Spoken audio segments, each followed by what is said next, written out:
কয়েকদিন আগে আমাদের কাছে একটা ইন্টেলিজেন্স ইনপুট এসেছিল যে আমাদের একজন সিনিয়র পলিটিশিয়ান আছেন হাবড়ার।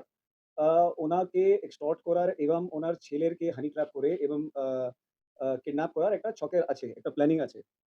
কোনো একটা অর্গানাইজেশন এর মধ্যে যুক্ত আছে। তো সেই ইনপুটকে ওয়ার্কআউট করার সময় আ আমরা দেখলাম কি ওকে ইনপুটকে ট্র্যাক করছিলাম আমরা। তখন আমরা পেলাম কি কিছুটা একটা অ্যাক্টিভিটি সাসপিশিয়াস অ্যাক্টিভিটি দেখলাম।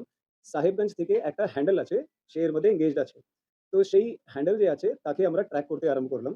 আ সেই হ্যান্ডেল ছিল আ একজন আ ছিলেন অর্পিতা সরকার তার নামে।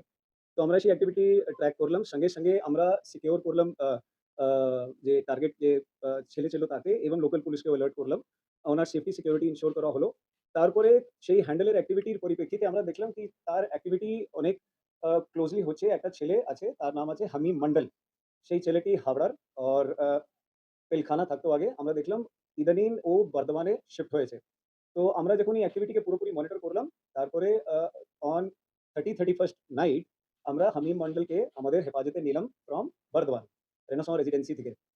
হামিম মন্ডলকে যখন আমরা কাস্টডিতে নিলাম, তখন ইন্টারোগেশন করে তারপরে অনেকটা আমাদের টেকনিক্যাল এনালিসিস করে আমরা কয়েকটা জিনিস খুব সিরিয়াস জানতে পারলাম। আ ১ম এ কি কয়েকটা হ্যান্ডেল আছে যেটা যাদের সঙ্গে হামিমের খুব ক্লোজ ইন্টারেকশন চলছে।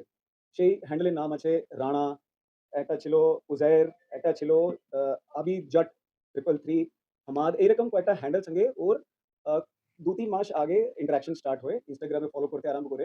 তারপরে ওর কমিউনিকেশন প্যাটার্ন ডেভেলপ করতে আ WhatsApp, কিছুটা এনক্রিপ্টেড চ্যাট পোর্টালস আরও আছে, যেমন Telegram আছে, ইভেন সেশন আমরা দেখলাম Element X, এইরকম অনেকটা এনক্রিপ্টেড চ্যাট পোর্টালস উপরে এদের নিজেদের মধ্যে কমিউনিকেশন স্টার্ট হয়।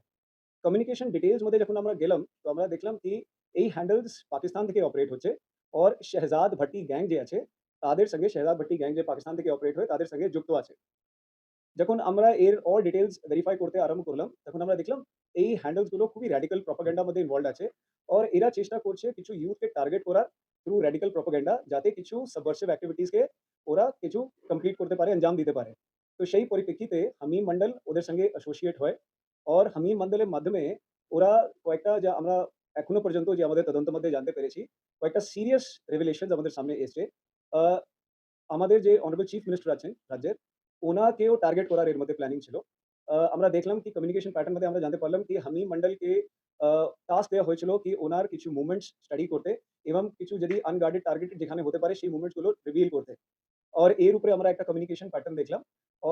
সাথে আমরা এটাও দেখলাম কি আ আ দিল্লিতে যে আমাদের যে জন্তর মন্তরে যে রিসেন্টলি স্টুডেন্ট প্রোটেস্ট হলো, সেখানে আ দে ওয়ার আস্কিং হিম কি ও পুলিশ ইউনিফর্ম কোনমতো অ্যারেঞ্জ করে ওখানে গিয়ে একটা কোনো নাশকতার একটা প্ল্যানিং ছিল, কোনো একটা ডিস্টার্বেন্স ক্রিয়েট করার প্ল্যানিং ছিল।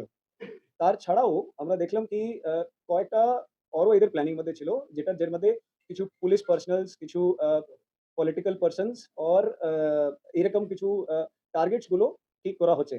এর মধ্যে এই পুরো র‍্যাডিক্যাল প্রপাগান্ডা ইনভলভড ছিল, এদের মধ্যে ব্রেইন ওয়াশিং ইনভলভড ছিল। আ হামিম মন্ডল একটা, যে আমি অরিজিনালি যে বললাম যেখান থেকে আমরা স্টার্ট করেছিলাম, এই পুরো লিডস পেয়েছিলাম।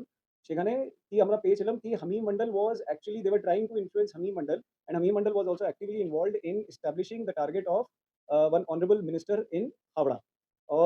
তার মধ্যে he was trying to honey trap the son of the honorable minister by using the involvement of Arpita Sarkar. She was actively involved in this. ওর সঙ্গে কমিউনিকেশন ওর সঙ্গে যে ফরেন হ্যান্ডেলস এর যে অ্যাক্টিভিটি আছে সেটাও ক্লিয়ারলি ওর মধ্যে আমরা পেয়ে গেছি। এটা আমরা এখনো পর্যন্ত পেয়েছি আমাদের ইনভেস্টিগেশনে।